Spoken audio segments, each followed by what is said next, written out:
I have been playing Genshin Impact for over 4 years. I never really thought I'd stop. But then Wuthering Waves opened my eyes. And I can't look at Genshin the same way anymore. Hello or hello again.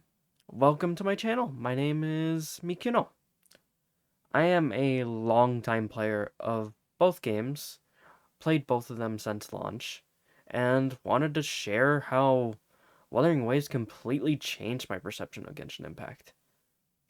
Yes, my gambling addiction is that severe that I am talking about this unironically. But anyways, without all that noise, onto my video. Genshin Impact's release was a sort of turning point for the gacha scene, in my opinion. It revolutionized gacha systems as we know them, in the form of mostly and most memorably the pity system, whether we like it or not. And for its time in 2020, the visuals were stunning. The quality of the game as it's a whole was excellent and something we've never really seen at the time. It rode off the coattails of Breath of the Wild, sure, and there was that whole controversy, but it stood on its 2 feet, and it was a very interesting game, and nothing really compared to it on release in the gacha scene. Games like Wuthering Waves, I believe, wouldn't even exist without it. Genshin, as I said, was a very good game for a long time, to me. It had issues, but it was a very new and very welcomed thing, and brought, like, gacha games and even anime games more into mainstream. I loved my time in Genshin Impact, but lately, its flaws have gone from a mostly unnoticeable bother to a thorn in my side. What I think about when I say this is throughout the years, it took them 4.5 years, over 4.5 years, to make an artifact loadout system, which they most recently just announced. Like, come on, Genshin. I've been using my Noelle as a build jockey for so long. Let her rest. A half-baked, sanctifying elixir system. Oh, whoa! We can choose a main stat and 2 substats for our artifacts. Thing is, though, you need, like, multiple patches worth of the material to actually do that, and you could just roll into the other 2 subsets anyways. Thanks, Oyo.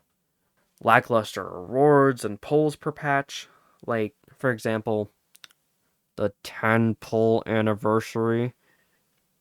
And also, just the fact that, what do we get? Like, half of what Wuthering Waves gets pulls-wise per patch? Like, it's crazy. And a big one. Quality of life exploration. Oh boy. Quality of life exploration always was present in Genshin Impact. You had your Kazuha, you had your Venti, being able to fly up a little bit, like, whatever. It got a little eyebrow raising when Cloud Retainer released and she had a really fast dash. Yelan had a pretty good ability to traverse as well, but those weren't nearly as bad as what happened to Natlan. Natlan, you have Mulanni. She has Farina's ability to go on water, but better because she can go really fast on water and on land. She is faster than Yelan. Kanich, who can literally just swing.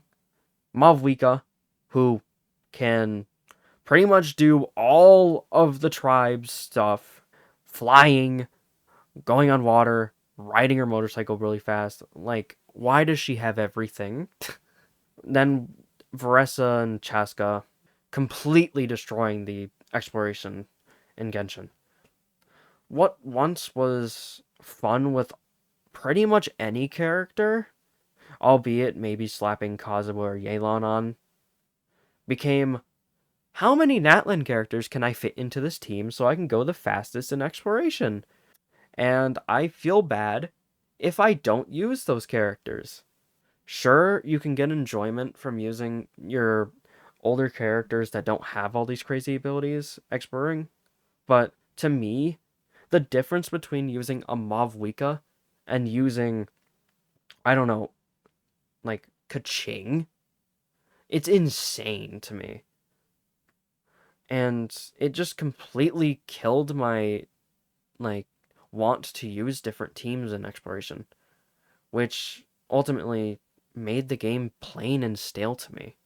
And along with that, the story of Natlan was just relatively lackluster. Ooh, power of friendship. Ooh, the abyss. Gotta fight the abyss. Ooh, oh no. We're using death power. Someone's gotta die for this.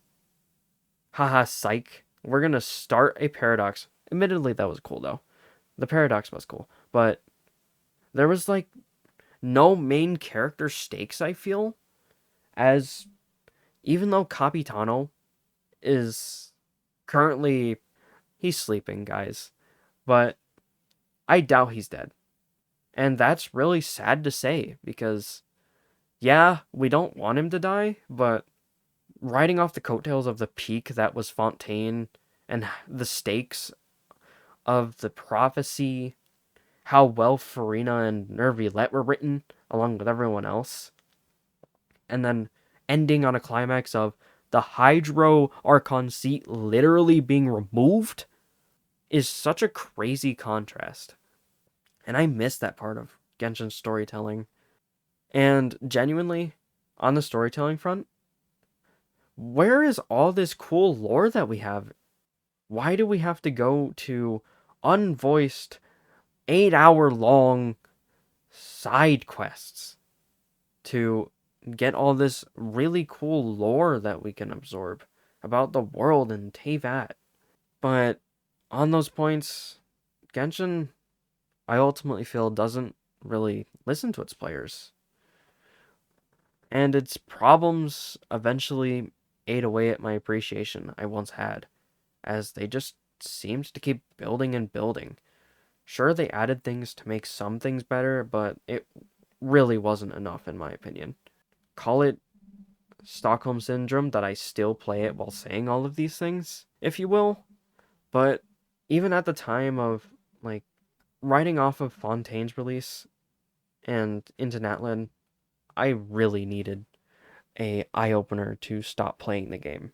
And Wuthering Waves was that eye-opener to me.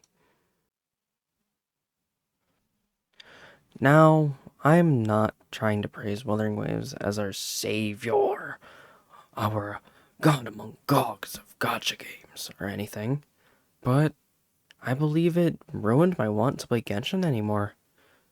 When Wuthering Waves released, it was a buggy mess, full of unpredictable gameplay kinks and distrust even with the payment system and the security of people's information.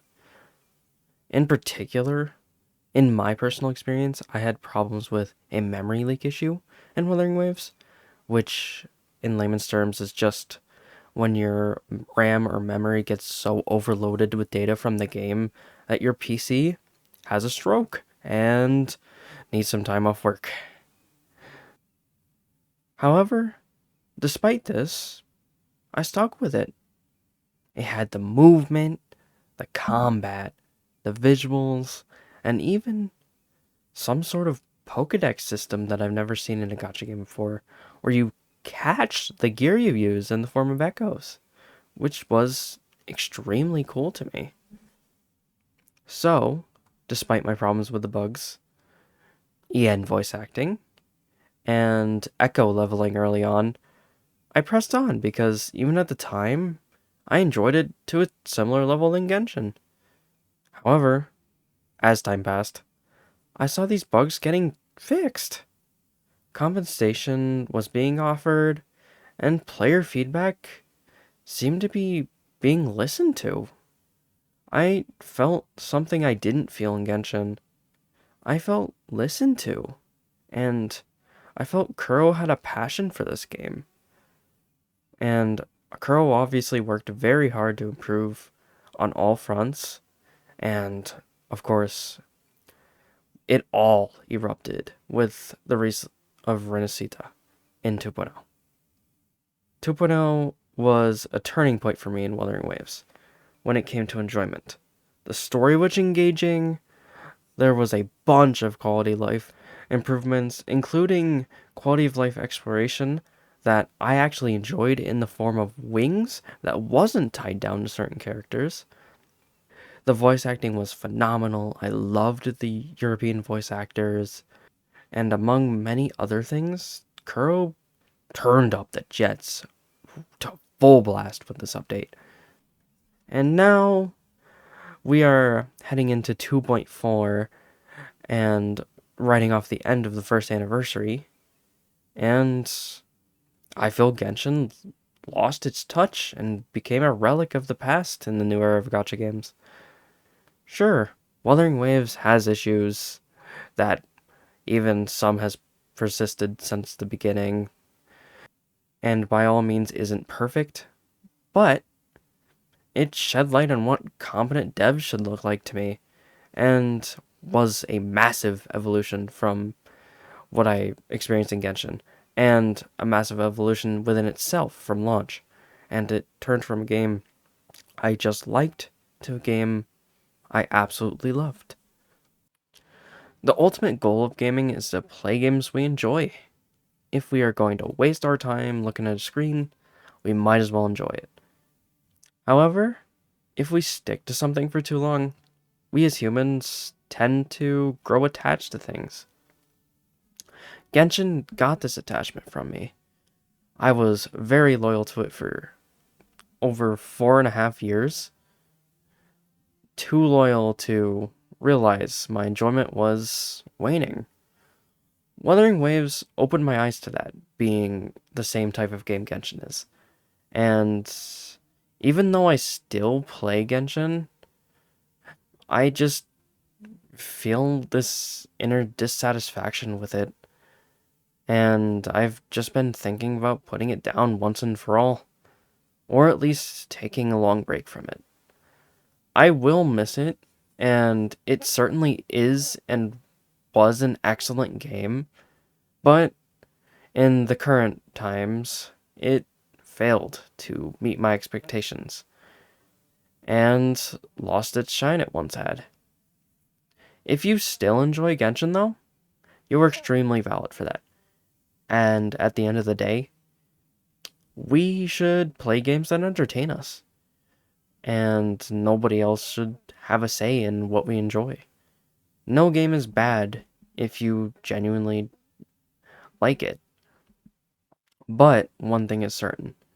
If we don't look at our options, then we miss out on potentially more enjoyment. Or not. Maybe the game's just shit. But that's what makes life fun. And as a player of both, longtime player of both games, I just wanted to give my opinion to the world. What was your thoughts for those who have played both games? I would really appreciate other perspectives in the comments. And if you're new here and you decide you like me, I heard, lean in. Those subscribe and like buttons down there instantly make you a really awesome person. I just heard that from somewhere. Don't take it from me, but maybe you should try clicking them. See what happens. And of course, I'm new to this, but I plan to post semi-frequently when I can on the gacha games I play and want to play eventually. I'm so looking forward to games like Azure Promelia, Silver Palace, and I think it's called Art Knights Enfield. They look so good. So look out for me. I'll be trying to hone my skills in this whole video making thing as I go. So, uh, try not to get hit with the walnut or something, I guess, and see you next time. This is Mikuno signing off. Bye bye.